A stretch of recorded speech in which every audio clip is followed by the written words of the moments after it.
You have now learned the basics of the review interface, including using the toolbars, assessing different viewing modes, and navigating the workspace.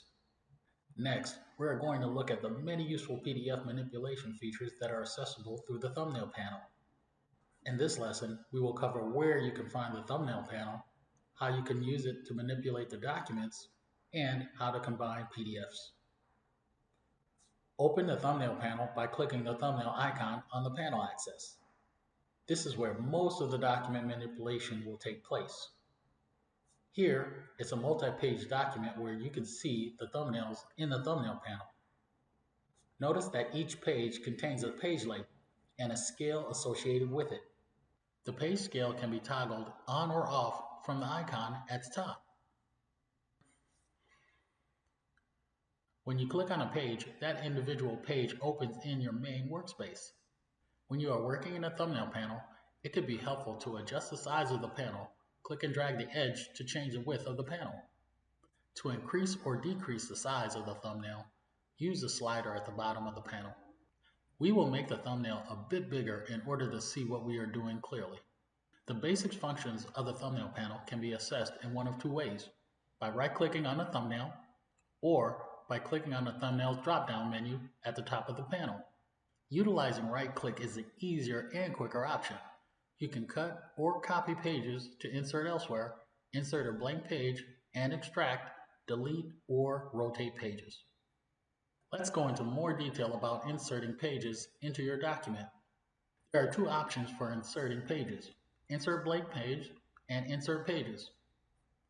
Let's select Insert Blank Page. This dialog has some options for customizing the appearance of a blank page, such as a template and size.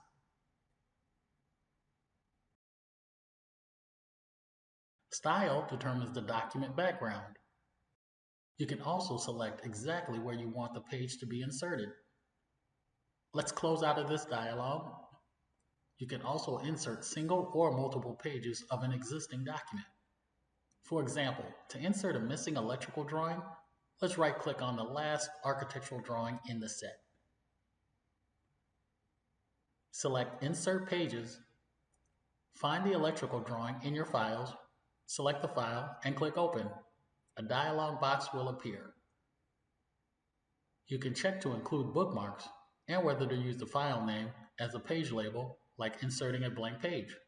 You can decide where you want to insert this page. Let's insert this electrical page after all the architectural drawings. Click OK, and the electrical drawing will be inserted into this document. You can also easily delete pages by right-clicking and selecting Delete Pages. Extract Pages will pull pages out of a document that you want to isolate and save them as a separate document. It can take a multi-page document and change it to multiple single-page documents. To extract, right-click a page on the thumbnail and select Extract Pages.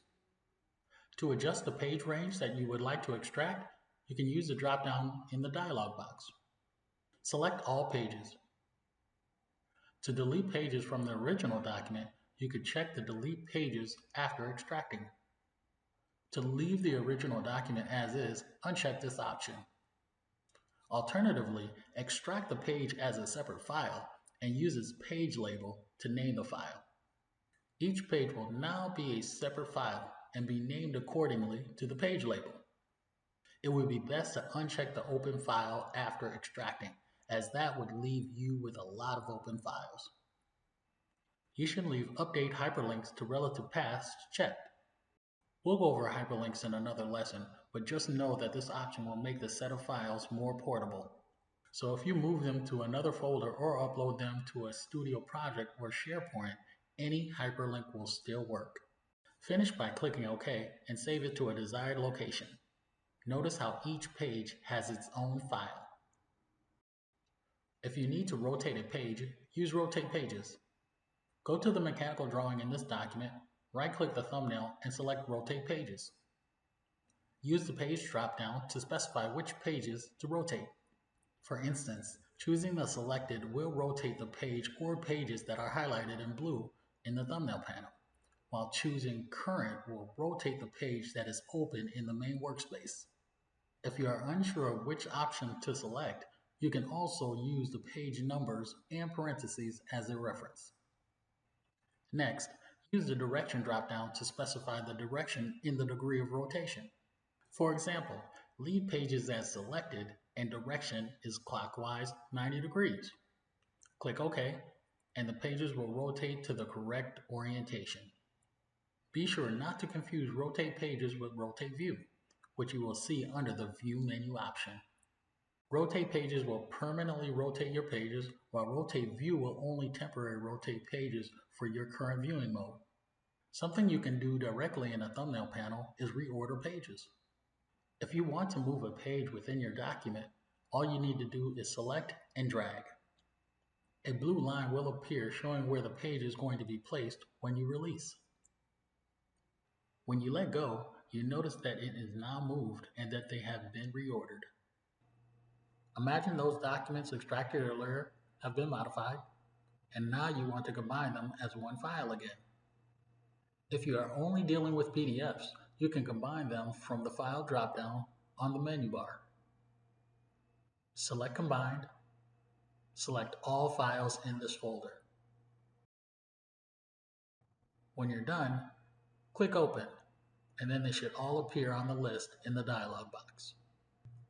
If you have the files open in Review, select Add Open Files. If you want to select files from the local drive, click Add. If you made a mistake or need to delete files that are not ready to combine, simply select the files and click the red X next to them. Be sure to review the options to include any bookmarks, use the file name of the page label, include attachments, or merged layers. Click OK and you can see it's named Document 1 by default. And in the thumbnail panel, you will see all the pages you combined as a single PDF. Make sure to save this document.